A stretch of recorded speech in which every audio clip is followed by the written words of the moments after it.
Hello welcome to my channel trading avenue. Trading avenue के एक और वीडियो में आपका स्वागत है। फ्रेंड्स, आज हम बात करेंगे एक ऐसी स्ट्रेटजी के बारे में जिसको आप सीख के जो है मार्केट से काफ़ी अच्छे ट्रेड ले सकते हो। तो फ्रेंड्स, किसी भी ट्रेडिंग के लिए जरूरी है कि आपके पास कोई ना कोई ऐसी स्ट्रेटजी होनी चाहिए, या फिर आपको जो है अच्छी जो है प्राइस एक्शन की नॉलेज होनी चाहिए। अगर आपको प्राइस एक्शन की अच्छी नॉलेज है तो आप विदाउट एनी इंडिकेटर्स और बिना किसी जो है इंडिकेटर के, या फिर बिना किसी स्ट्रेटजी के जो है आप प्रॉपर जो है प्राइस एक्शन के चार्ट को देख के आप जो है ट्रेड ले सकते हैं। लेकिन अगर आपको प्राइस एक्शन की नॉलेज नहीं है, अच्छी नॉलेज नहीं है, तो आपका ट्रेड जो है कैसे सक्सेसफुल होगा? उसके लिए कोई ना कोई आपको स्ट्रेटजी डेवलप करनी पड़ेगी। यानी कि जितने भी सक्सेसफुल ट्रेडर हैं, वो या तो प्राइस एक्शन को देख के ट्रेड करते हैं, या फिर उन्होंने कोई ना कोई ऐसी स्ट्रेटजी बनाई हुई है जिसको जो है फॉलो करके वो ट्रेड लेते हैं मार्केट से। तो फ्रेंड्स, अगर आपके पास कोई इस तरह की स्ट्रेटजी नहीं है, तो मैं आपको जो है एक स्ट्रेटजी बता रहा हूँ। इस स्ट्रेटजी को आप फॉलो कर सकते हैं। तो इस स्ट्रेटजी को फॉलो करके आप अच्छा मार्केट से ट्रेड जो है ले सकते हैं। लेकिन किसी भी स्ट्रेटजी को फॉलो करने से पहले आप जो है इसको अपने लेवल पे भी चेक कीजिए। मैंने तो इसको अपने लेवल पे चेक किया है, और चेक करने के बाद जो है आपको ये स्ट्रेटजी बता रहा हूँ। तो देखिए फ्रेंड्स, हमारा जो स्ट्रेटजी है वो दो इंडिकेटर्स को मिला के बना है। यानी कि इसको हम बोलेंगे 44 का फार्मूला। यानी कि ये जो फार्मूला है हमारा 44 का फार्मूला है। अब इसमें जो है दो इंडिकेटर कौन से हैं? आरएसआई है प्लस 44 ईएमए है। यानी कि एक्सपोनेंशियल मूविंग एवरेज 44 और आरएसआई, इन दो इंडिकेटर्स को यूज करके जो है ये स्ट्रेटजी काम करेगी। तो चलिए फ्रेंड्स, किस तरह से ये स्ट्रेटजी काम करेगी, ये सारी चीजें जो है हम डिस्कस करते हैं। वीडियो को स्टार्ट करने से पहले, अगर अभी तक आपने इस चैनल को सब्सक्राइब नहीं किया है, तो आप चैनल को सब्सक्राइब कर लीजिए, बेल आइकन को प्रेस कर दीजिए, ताकि इस तरह की एजुकेशनल वीडियो आप आगे भी देख सकें। तो फ्रेंड्स, हम सबसे पहले जानेंगे कि ये स्ट्रैटेजी जो है हम किस तरह से यूज़ कर सकते हैं और कहाँ पे यूज़ करेंगे। तो देखिए फ्रेंड्स, हम इस स्ट्रैटेजी का अ, जो यूज़ है हम स्विंग ट्रेडिंग के अंदर कर सकते हैं। स्विंग ट्रेडिंग यानी कि जो आप स्टॉक बाय करते हैं या कोई ऑप्शन बाय करते हैं स्टॉक्स के अंदर, और वो जो है आप 1 दिन से लेके 20 दिन तक जो है या महीना तक जो है आप स्विंग ट्रेडिंग कर सकते हैं। यानी कि उस स्टॉक को अपने पास रख सकते हैं, और जैसे ही आपको प्रॉफिट होता है आप उसको सेल कर देते हैं। तो इसका यूज जो है आप स्विंग ट्रेडिंग के अंदर कर सकते हैं, लॉन्ग टर्म ट्रेडिंग के अंदर कर सकते हैं। अब लॉन्ग टर्म ट्रेडिंग हो गया कि मान लीजिए आपने कोई स्टॉक सेलेक्ट किया है लॉन्ग टर्म ट्रेडिंग के लिए, और लॉन्ग ट्रेडिंग के लिए जो है वो स्टॉक जो है आपने 1 साल से लेके 5 साल, कितना भी टाइम हो सकता है, उसके लिए सेलेक्ट किया है। उसमें भी जो है इस स्ट्रेटजी का आप यूज कर सकते हैं। इंट्राडे ट्रेडिंग के अंदर भी जो है आप इस स्ट्रेटजी का जो है यूज कर सकते हैं। यानी कि ये तीनों जो है, स्विंग ट्रेडिंग, लॉन्ग ट्रेडिंग और इंट्राडे ट्रेडिंग, इन तीनों में जो है इस स्ट्रेटजी का यूज किया जा सकता है। अब फ्रेंड्स, किसी भी स्ट्रेटजी को या किसी चार्ट को हम देख रहे हैं तो उसका एक पर्टिकुलर टाइम फ्रेम होता है। तो वो सारी चीजें हम अभी डिस्कस करेंगे। इस स्ट्रेटजी को जो है, इसमें जैसे मैंने आपको बताया कि दो इंडिकेटर्स को मिला के जो है ये स्ट्रेटजी बनाई गई है, आरएसआई प्लस 44 ईएमए। यानी कि 44 ईएमए और आरएसआई जो है हम इसमें यूज करेंगे। तो सबसे पहले हम देखेंगे कि ये कैसे वर्क करता है और किस तरह से जो है ये हमें ट्रेड देता है। तो बाकी इसमें जो है बहुत इंपॉर्टेंट कुछ सेटिंग्स हैं, और किस तरह से ये इंडिकेटर आपको लगाना है, ये सारी चीज़ें जो है हम वीडियो के एंड में डिस्कस करेंगे। तो चलिए सबसे पहले हम देख लेते हैं कि ये स्ट्रैटेजी जो है स्विंग ट्रेडिंग और लॉन्ग ट्रेडिंग और इंट्राडे ट्रेडिंग के अंदर कैसे हम यूज़ करेंगे। तो फ्रेंड्स, जो कोई भी ट्रेडिंग होती है उसके अंदर हम चार्ट देखते हैं। चार्ट का जो है एक टाइम फ्रेम होता है। तो हर ट्रेडिंग के अंदर जो है ये टाइम फ्रेम जो है अलग अलग हो सकता है। यानी कि अगर हम स्विंग ट्रेडिंग कर रहे हैं, स्विंग ट्रेडिंग, या फिर हम लॉन्ग ट्रेडिंग कर रहे हैं, लॉन्ग ट्रेडिंग, लॉन्ग ट्रेडिंग यानी कि डिलीवरी में जो आप स्टॉक बाय करते हैं। अब स्विंग ट्रेडिंग के अंदर जो हमारा टाइम फ्रेम रहने वाला है वो है 1 डे का फ्रेम। यानी कि डे का जो है टाइम फ्रेम हम रखेंगे, 1 डे का टाइम फ्रेम होगा हमारा, 1 डे। और यही अगर हम लॉन्ग टर्म ट्रेडिंग कर रहे हैं तो हमारा टाइम फ्रेम जो है वीकली होगा। यानी कि आप लंबे समय के लिए जो है किसी भी स्टॉक को बाय कर रहे हैं, उस स्टॉक को जो है 5 साल 10 साल तक आप रख सकते हैं। या आप 1 साल से ऊपर कोई भी स्टॉक रखना चाहते हैं तो उसको हम लॉन्ग टर्म ट्रेडिंग कहते हैं। और उसमें जो है हम चार्ट देखेंगे वो वीकली चार्ट देखेंगे। और अगर आप इंट्राडे ट्रेडिंग कर रहे हैं, इंट्राडे ट्रेडिंग, तो इंट्राडे ट्रेडिंग के अंदर जो हम चार्ट देखेंगे वो 5 मिनट्स का देख सकते हैं, हम 15 मिनट्स का चार्ट देख सकते हैं, और हम 30 मिनट्स का भी चार्ट देख सकते हैं। तो ये 3 टाइम फ्रेम के अंदर जो है हम इंट्राडे के अंदर चार्ट देखेंगे। अगर आप जो है स्कैल्पिंग कर रहे हैं तब जो है आपका टाइम फ्रेम जो है 5 मिनट्स, या फिर आपका जो है 1 मिनट का टाइम फ्रेम भी हो सकता है। लेकिन इंट्राडे के अंदर 5 मिनट्स, 15 मिनट्स, तो ये टाइम फ्रेम जो है हम रखेंगे।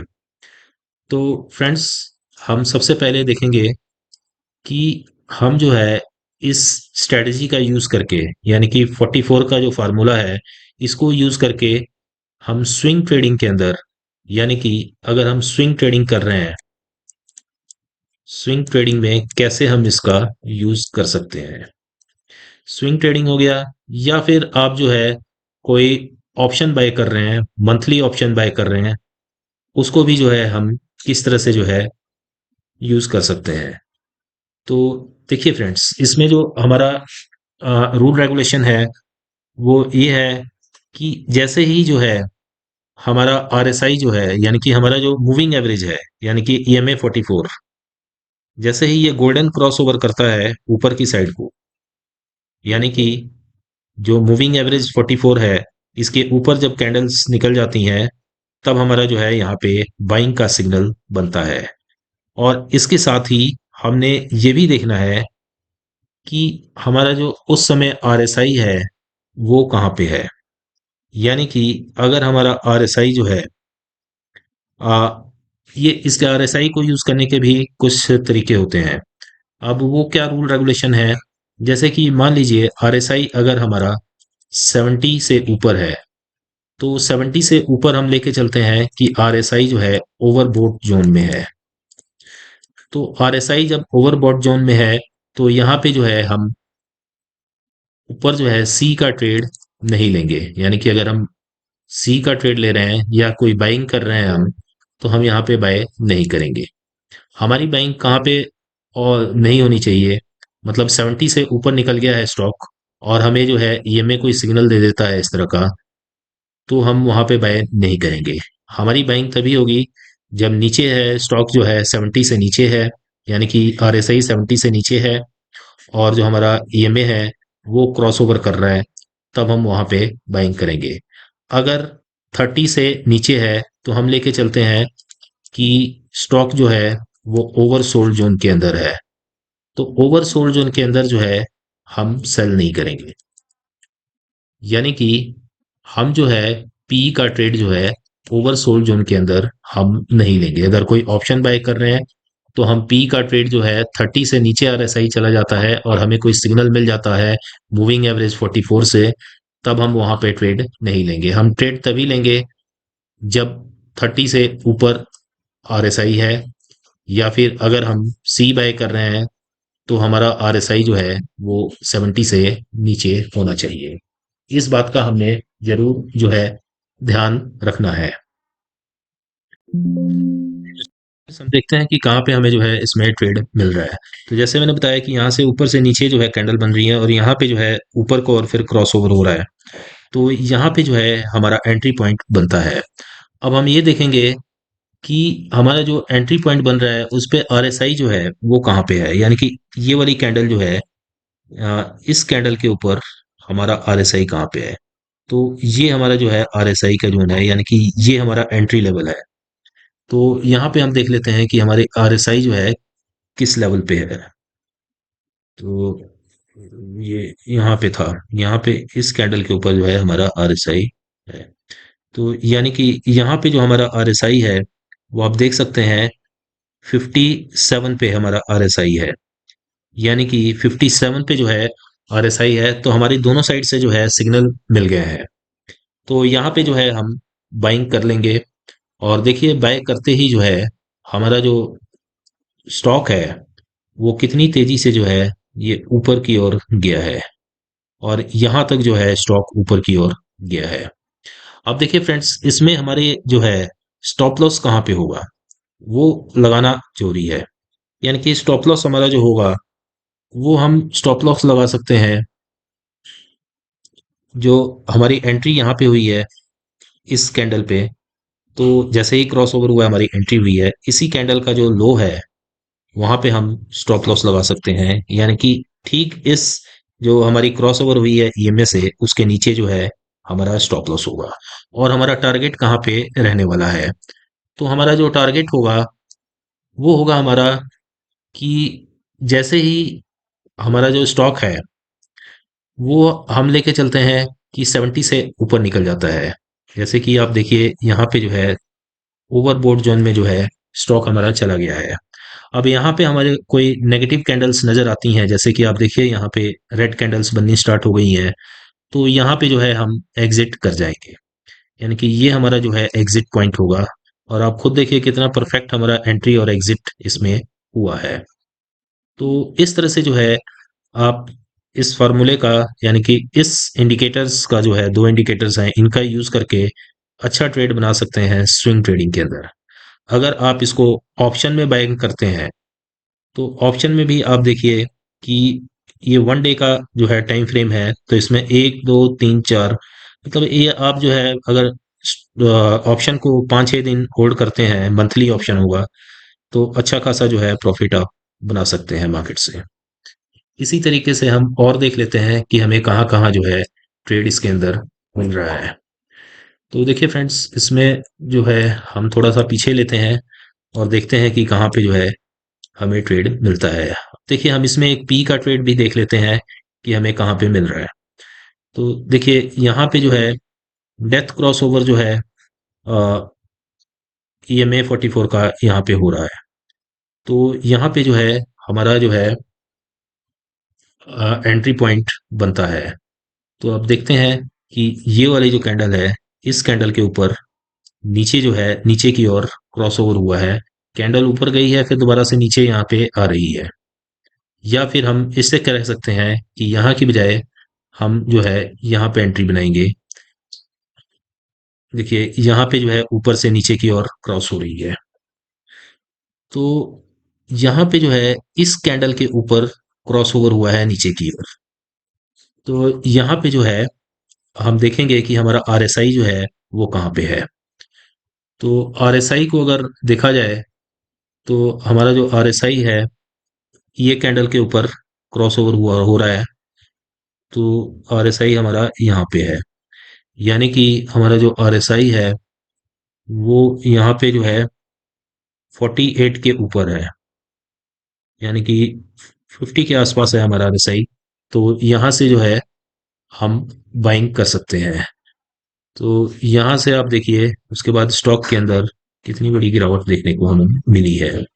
अगर आप यहाँ पे पी का ट्रेड लेते हैं ऑप्शन के अंदर, यानी कि अगर आप ऑप्शन बाय करते हैं, तो यहाँ से जो है आप यहाँ तक जो है ट्रेड में बने रह सकते हैं। यानी कि 6-7 दिन 8 दिन जो है इस ट्रेड के अंदर बन के आप काफी अच्छा खासा जो है पैसा जो है मार्केट से अर्न कर सकते हैं। यानी कि अगर हम इसको कैलकुलेट करते हैं, इस ट्रेड को ही अगर हम कैलकुलेट करके देखते हैं, तो इसमें जो आपके पॉइंट्स मिलते हैं, यानी कि आपकी एंट्री जो हुई है, वो आपकी एंट्री हुई है यहाँ पे जैसे ही क्रॉस ओवर हुआ है, यानी कि 53 पे जो था हमारा स्टॉक था। 53 से लेके जो है, अगर आप यहाँ तक भी बने रहते हैं स्टॉक के अंदर, तो आप लेके चलिए कि 53 से जो है,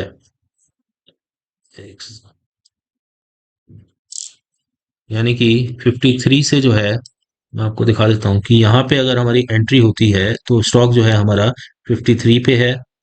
और 53 से जो है अगर यहाँ तक आप बने रहते हैं स्टॉक के अंदर, तो 47, यानी कि इसमें जो है आपको मूवमेंट जो नजर आई है, 6 पॉइंट की मूवमेंट आपको मिली है।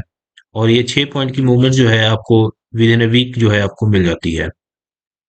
तो आप लेके चलिए 8,000 का जो है इसका लॉट साइज है पीएनबी का। तो यानी कि पीएनबी के आप स्टॉक बाय करते हैं, उसमें 6 पॉइंट मिलता है। तो इसमें जो है 40-45 हजार रुपये जो है आप अर्न कर सकते हैं। तो इस तरीके से जो है आप इस स्ट्रेटजी का यूज करके जो है अच्छा खासा पैसा जो है मार्केट से आप बना सकते हैं। तो अब देखते हैं हम कि हमें और कहाँ पे ट्रेड मिलता है। अब देखिए यहाँ पे जो है कितना लंबा हमें ट्रेड मिला है। यहाँ पे हमारी एंट्री पॉइंट बनता है, जैसे कि मैं आपको दिखा देता हूँ कि इस जगह पे जो है, यहाँ पे कैंडल्स नीचे आ रही हैं, फिर यहाँ से जो है ऊपर को क्रॉस ओवर हुआ है, यानी कि यहाँ पे जो है हमारी एंट्री पॉइंट जो है इस कैंडल के ऊपर बन रही है। तो यहाँ पे जो है हम एंटर कर सकते हैं। अब यहाँ पे जो है हम आरएसआई को अगर चेक करते हैं, तो हमारा आरएसआई जो है, यानी कि इस कैंडल पे यहाँ पे आरएसआई को हम देख लेते हैं कितना है। तो यहाँ पे जो हमारा आरएसआई नजर आ रहा है, वो है हमारा 56 पे। तो यहाँ से हम बाय कर सकते हैं। और यहाँ से हम जैसे ही बाय करते हैं, उसके बाद देखिए मार्केट के अंदर कितनी बड़ी मूवमेंट जो है हम इसको कैप्चर कर सकते हैं। ये पूरी मूवमेंट जो है यहाँ से लेके यहाँ तक हम बने रह सकते हैं। तो अगर स्विंग ट्रेडिंग आप कर रहे हैं, तो ये कितने जो है पॉइंट्स आपको मिलते हैं इसके अंदर। आप देखिए, यहाँ पे अगर आप बाय कर लेते हैं, तो यहाँ पे जो है स्टॉक 36 पे है। और 36 से आप जो है यहाँ तक बने रह सकते हैं स्टॉक के अंदर, यानी कि यहाँ पे जो स्टॉक है गया है आपका 59 तक गया है। यानी कि 36 से लेके 59 तक इतनी बड़ी मूवमेंट को जो है आप इस स्ट्रेटजी से कैप्चर कर सकते हैं। तो फ्रेंड्स, बहुत बढ़िया स्ट्रेटजी है, इसको आप अपने लेवल पे ट्राई कीजिए।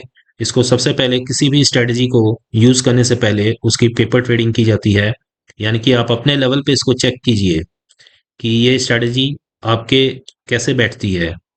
क्योंकि हर स्ट्रेटजी का जो है हर पर्सन कैसे यूज करता है वो डिपेंड करता है, उसकी साइकोलॉजी क्या है।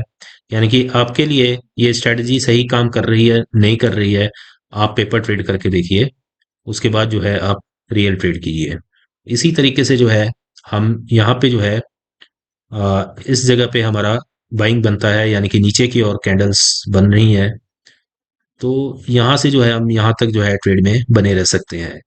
तो इस तरह का जो है ये ईएमए जो है और आरएसआई को यूज करके हम काफी अच्छा ट्रेड जो है मार्केट से ले सकते हैं। ये तो हमने देख लिया कि स्विंग ट्रेडिंग और जो है इंट्राडे सॉरी स्विंग ट्रेडिंग, और जो आपका में हम ऑप्शन कैसे बाइंग करेंगे, या लॉन्ग ट्रेडिंग के अंदर भी जो है हम इसको ऐसे ही यूज किया जा सकता है। उसमें हम टाइम फ्रेम जो है वीकली रख सकते हैं। अब इंट्राडे ट्रेडिंग के अंदर कैसे जो है हम इसको करेंगे, वो भी हम देख लेते हैं। तो यहाँ पे जो है हम टाइम फ्रेम जो है चेंज कर देंगे, यानी कि टाइम फ्रेम जो है हम इंट्राडे ट्रेडिंग के लिए हम या तो 5 मिनट्स रखेंगे या 15 मिनट्स का जो है टाइम फ्रेम हम रख सकते हैं। ओके फ्रेंड्स, हमने जो है टाइम फ्रेम 15 मिनट्स का रखा है इंट्राडे ट्रेडिंग के लिए। पीएनबी का ही चार्ट है, यानी कि आप इसको जो है निफ्टी में, बैंक निफ्टी में, फिन निफ्टी में भी आप इसको यूज कर सकते हैं। इंडेक्स में भी इसको यूज किया जा सकता है, काफी अच्छा वहां भी वर्क करता है। तो मैंने ये चार्ट लगाया हुआ था, तो इसी पे मैं आपको दिखा देता हूँ कि किस तरह से जो है हम इसमें इंट्राडे ट्रेडिंग करेंगे। तो देखिए फ्रेंड्स, यहाँ पे जो है इंट्राडे ट्रेडिंग के अंदर यहाँ पे पीएनबी का जो है क्रॉसओवर हो रहा है, गोल्डन क्रॉसओवर ऊपर की ओर हो रहा है, यानी कि ईएमए 44 का जो है ऊपर कैंडल बननी स्टार्ट हो गई है। तो जैसे ही इसका क्रॉसओवर होगा, हम चेक करेंगे कि हमारा जो आरएसआई है वो कहाँ पे है, ओवरबोट जोन में तो नहीं है। तो इस कैंडल के ऊपर हमने आरएसआई देखना है, यानी कि ये तकरीबन यहाँ पे जो है हमारा आरएसआई कितना रहेगा वो हम एक बार चेक कर लेते हैं। तो देखिए फ्रेंड्स, यहाँ पे हम जैसे ही देखते हैं तो हमारा आरएसआई जो है 57 के आसपास है। तो यहाँ पे जो है हमारी बाइंग बनती है। तो यहाँ पे जो है हम सी का ट्रेड ले सकते हैं, और सी का ऑप्शन जो है वो बाय हम कर सकते हैं। और उसके बाद देखिए, जैसे ही आप ऑप्शन बाय करते हैं, सी का ट्रेड लेते हैं, कितनी तेजी से जो है मार्केट ऊपर गया है। अगर आप इसको कैलकुलेट करें तो आप इसको कैलकुलेट करके देख लीजिए कि ये कितना बनता है। तो हम देखिए, यहाँ पे हमने जो है क्रॉसओवर हुआ है, यानी कि यहाँ पे हमारी एंट्री होगी। 86 पे स्टॉक है, और 86 से जो है ये 89 तक गया है, यानी कि इसमें जो है आपको 86 से जो है 89 तक जो है स्टॉक गया है, यानी कि 3 पॉइंट्स जो है आपको मिले हैं। यानी कि 3 पॉइंट्स अगर पीएनबी में आप ऑप्शन बाय करते हैं, तो 3 पॉइंट्स का आपको मतलब पता होगा कि अगर 8,000 जो है उसका लॉट साइज है, तो इसमें कितना अच्छा पैसा जो है आपने शॉर्ट टर्म में इस स्ट्रेटेजी का यूज करके बना लिया। अब देखिए, यहाँ पे ही हमें जो है पी का ट्रेड भी नजर आ रहा है। तो यानी कि अगर हम यहाँ पे पी का ट्रेड लेते हैं, तो ये देखिए, यहाँ पे जो है क्रॉस ओवर हुआ है, और यहाँ से जो है हमारी बाइंग बनती है। और इसमें जो है हमारा आरएसआई को हम अगर चेक करते हैं, यहाँ पे क्रॉस ओवर हुआ है। तो ये आरएसआई जो है हमारा, ये हमारा आरएसआई जो है ये भी हमारा 30 से ऊपर है। तो हम यहाँ पे बाइंग कर लेंगे, और उसके बाद जो है हम यहाँ से जो है हाँ, तो यहाँ से जो है हम यहाँ तक ट्रेड में बने रह सकते हैं। अगर इसको भी हम कैलकुलेट करें, तो आप देखिए इंट्राडे के अंदर जो है पी का ट्रेड लेते हैं आप यहाँ पे, तो आपका जो यहाँ पे आप बाइंग करते हैं, और 86 पे आप बाय कर रहे हैं, और हमारा ट्रेड जो गया है वो 84 तक गया है। यानी कि यहाँ पे भी जो आपको 2 से 2.5 पॉइंट जो है इजीली मिल रहा है, यानी कि इसमें भी आप 16,000 रुपये अर्न कर रहे हैं। तो इस तरह से जो स्ट्रेटजी है काफ़ी अच्छा वर्क करती है। अगर इसमें हाँ, स्टॉप लॉस जो है आपने कहाँ पे लगाना है, जैसे यहाँ पे हमारी एंट्री होती है ऊपर साइड को, तो इसी कैंडल के जो नीचे है हमारा स्टॉप लॉस होगा, यानी कि ठीक ईएमए 44 के नीचे हमारा स्टॉप लॉस होगा। और यहाँ पे जो है ईएमए 44 के ऊपर जो है हमारा स्टॉप लॉस होगा। और टारगेट हमारा कहाँ पे होगा, टारगेट जैसे ही ये ओवरबॉट जोन में जाता है, यानी कि 70 के ऊपर जाता है यहाँ पे, तो यहाँ पे जो है जैसे ही रेड कैंडल कोई बननी स्टार्ट हो जाती है, तो हम यहाँ से एग्जिट कर जाएंगे। तो इस तरीके से जो है हम इस स्ट्रेटजी का यूज करके बहुत बढ़िया ट्रेड हम ले सकते हैं। अगर आपके प्राइस एक्शन की नॉलेज नहीं है, यानी कि आप चार्ट को जो है रीड करना, या चार्ट कैंडल स्टिक पैटर्न अच्छी तरह से नहीं आता है, तब भी आप जो है इस स्ट्रेटजी का यूज करके बहुत बढ़िया जो है ट्रेड आप ले सकते हैं मार्केट से। इसको आप यूज जो है इंडेक्स में भी कर सकते हैं, यानी कि Nifty, bank Nifty, fin Nifty, stocks, commodities, सब में जो है आप इसका यूज किया जा सकता है। तो इस तरह से फ्रेंड्स जो है आप बहुत बढ़िया जो है ट्रेड ले सकते हैं। आप देखिए यहाँ पे भी जो है हमें कितना बढ़िया ट्रेड मिल रहा है। यहाँ पे जैसे ही क्रॉस ओवर हुआ है हमारी एंट्री बन जाएगी। और अगर आरएसआई देखें, तो आरएसआई भी हमारा जो है 70 से नीचे ही है। तो यहाँ पे भी हमें अच्छा खासा जो है मूवमेंट देखने को मिल रही है। तो फ्रेंड्स, हम देख लेते हैं कि इसमें जो है हम जो है इस स्ट्रेटजी को कैसे लगाएंगे, यानी कि कैसे जो है हमने ये इंडिकेटर्स लगाने हैं, और क्या क्या इसमें सेटिंग जो है रहने वाली है। तो देखिए फ्रेंड्स, हम सबसे पहले जो है इसके अंदर ये इंडिकेटर्स को जो है बंद कर देता हूँ, मैं रिमूव कर देता हूँ।